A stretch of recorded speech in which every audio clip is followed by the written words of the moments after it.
think so many people are willing to turn their back on the president? Does he have a loyalty issue? Well, I do think, I mean, we're talking about a limited number of individuals, right?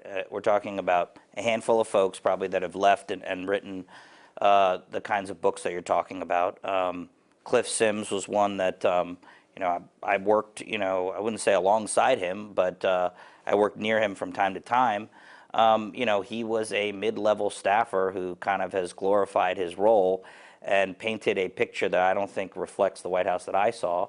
And I don't think he was in a lot of the meetings and a lot of the things that he kind of depicts in the book. I mean, they just kind of strains credulity if you read it. And there are other examples that kind of exist. You know, I can't explain what goes through the head of a staff member who is going to go out and say all these negative things about the place you work at. If that's the case, I think it's a privilege to work in the White House. You should leave. And nothing compares to the pressures, to the sustained kind of scrutiny and the challenges that people face in a White House. You know, you're going to break some eggs. There's going to be, you know, a shouting match here and there. Did you witness some of those shouting matches, as you say? Yeah, there've been quite a few. I mean, you know, people get passionate about policy, about issues, about personnel decisions, and it can get hot sometimes. It is a very dangerous time for journalists. Are you concerned that divisive rhetoric could ultimately risk journalists' lives? Well, I mean, I think that can always be a concern. You know, I don't pretend to fully grasp all the risks associated with being a journalist in parts of the world that don't afford the kinds of protections that we have in the United States. And I think in general, it's always good to see the temperature turn down a little bit. I mean, my former boss, Sarah Sanders, like, she can't go, you know, out in Washington, D.C. without being accosted by somebody. You know what I mean? Like, that's a terrible situation. She has 3 young children. You know, my heart goes out to her, and I don't think there's a lot of, like, sympathy or people concerned about her welfare. I think she's the first White House press secretary that's been required to have Secret Service protection in the history of the country. So that goes to tell you that I think that in general the heat in the situation with some of the rhetoric is a little too high, and I think that's unfortunate. We also live in a free country, and so I think there are actions that obviously cross the line, and you know, those have to be dealt with when they happen. You worked at the RNC. You have a lot of experience in opposition research. You were reported to have described the president at one point as a deplorable. Have you changed your mind? Yeah, I have, and I think some of that stuff was taken a little bit out of context in the height of a you know, bad news cycle. You know, a lot of us were kind of taken aback by the president's campaign, by a lot of things that he was doing, and you know, he won me over. He won a lot of Republicans over the course of that primary.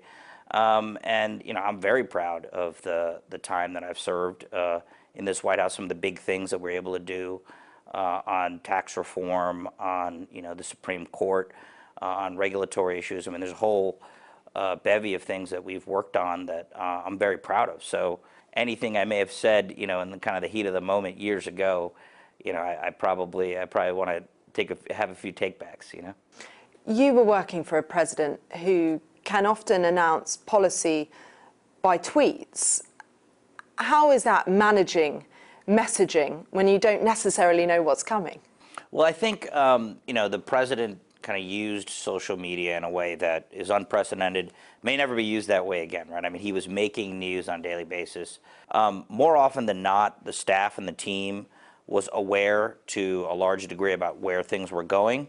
But I mean, yeah, at times it caught us a little bit off guard, and we kind of had to kind of roll with it. And that's just sort of the nature of this White House, this president. Everybody just kind of, you know, rolls with the fact that he can make decisions at kind of any point that he deems fit. Any particular moments that stick in your mind that took you by surprise? There were quite a few. Is there quite a concerted effort to try and find these strategic phrases, whether it's radical Democrats or it's enemy of the people? Well, I would say, in general, the president is, you know, kind of a branding genius on his own. We saw that throughout the campaign. framing some of his political opponents in ways that were very effective, and I think quite cutting at times. So I think, I think he'll take input, but he seems to be able to figure those things out pretty well himself. You oversaw the communications behind Brett Kavanaugh's nomination, of course, later appointed Supreme Court Justice. That was a big success for the president. Were there times during the Brett Kavanaugh nomination process when you were worried that actually the tide might be turning against him?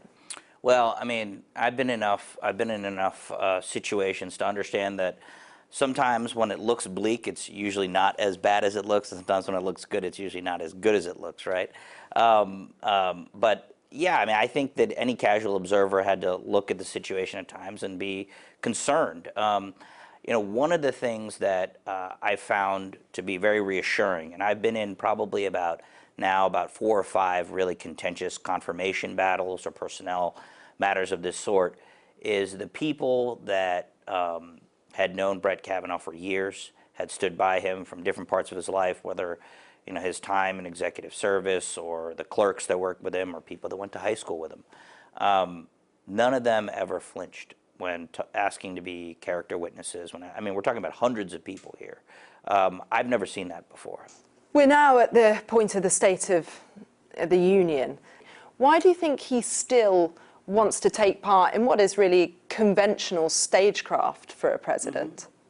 Well, I think that it is conventional, but I also think it is a unique thing to the presidency that kind of plays to his advantage, right?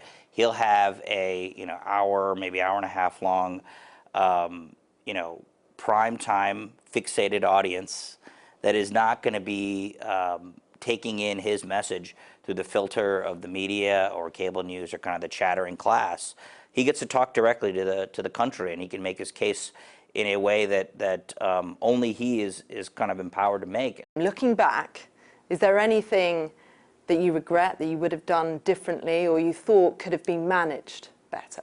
I mean, probably dozens. I'll let that go to the people that read my emails, 10 years from now when they're released by the presidential records folks. I think, look, the pace and speed of press coverage today, pace and speed with which we have to react to these issues, forces us to make lots of snap-second decisions.